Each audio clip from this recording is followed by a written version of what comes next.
Hello everyone, and welcome to another video of Confronting Chaos, primer videos to chaos fights where I go over the enemies, notable units on the event's banner, and why I chose the units that I did.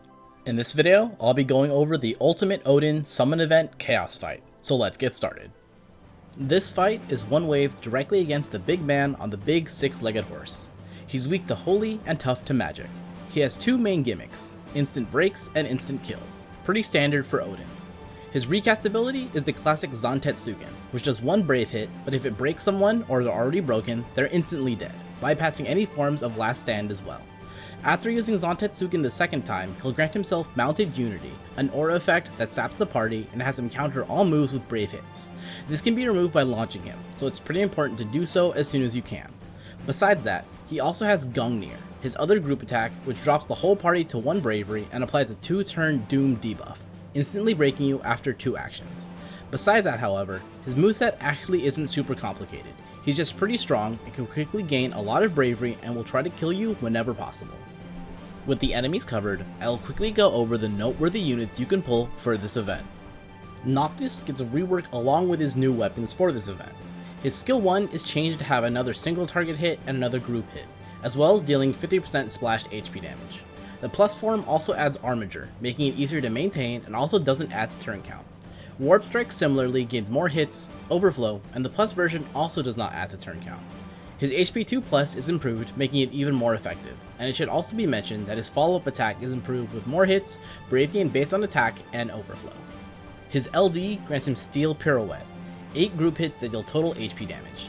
Like his plus skills, Noctis will do a follow-up attack if attacking an enemy with point-blank warp, and can also have his next turn move to before the enemy's next turn. For the whole party, it grants Warp Step, a buff which cannot be extended and basically does the same turn before enemy mechanic, as well as not adding to turn count and increasing attack. On Noctis, it gives him 3 levels of Armiger, maxing him out if used as his opener, and then a new buff in Bonds of Amity, which raises his initial bravery and grants regen. The LD passive increases attack. His burst, meanwhile, is pure single target brave shave and HP damage.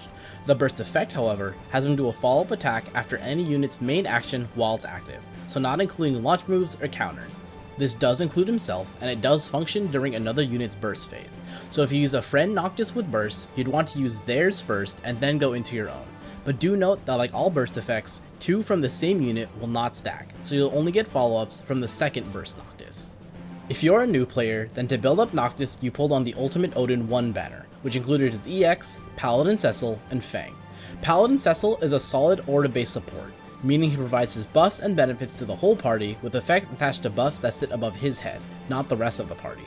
He can battery, heal, and still do decent damage as well as boost the party's damage thanks to his Holy Imperil and his Holy Enchant. Fang is a bit less noteworthy, a debuffer who can also lower speed via an aura and can control launches, but overall isn't that impressive. As for the team I chose, here's the breakdown. I got Noctis' burst and his LD soon after, so of course I was going to use him in this fight. His rework adds so much to his damage, and since the skills are stronger, it makes his EX plus seem even better thanks to the free skill usage and the application of point blank warp. His LD adds more attack to him, which is useful all around, and of course there's also the warp step buff for the party and the regen Noctis gets. And then, well, his burst. It's beautiful, I'm very happy. As mentioned up above, if you're going to be using a Noctis friend along with a personal one, you'll want to use the friend's burst first so that you do follow-ups in your own. And in my fight, you can see how I also use the LD to get in more turns. So it should be obvious that while his burst effect is good, it really shines more depending on your other unit choices. Which brings us to Machina.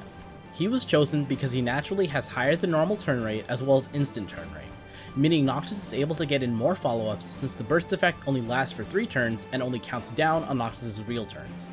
Turn abuse is naturally encouraged with his kit since he has long-lasting buffs and a not long-lasting debuff from his LD, so the more turns he can get in a row, the better. His own attack, then his follow-up, then Noctis' burst follow-up. Against a single enemy, the damage is quickly added up thanks to all the attack auras in this party, which brings us lastly to Charlotta. She provides the battery for the team as well as most of the auras. As elaborated with Machina, this team highly abused free turns and continuous damage, so her EX aura boosting damage dealt just added on more to every single HP dump. I was also a bit surprised that her EX cast was counted for the burst follow-up, so that was nice. She's not doing much in the way of Brave Shave, and she doesn't really play that well with the Warp Step buff, but it wasn't that big of an issue. With that, this chaos fight should be covered. If you want to see my footage of this fight, I'll link it in the corner and in the description below. If you liked what you saw and want to see future fights, subscribe so they show up as they're made. If you have any suggestions or thoughts, drop them in the comments below. Thanks for watching, and I hope to see you in the next one.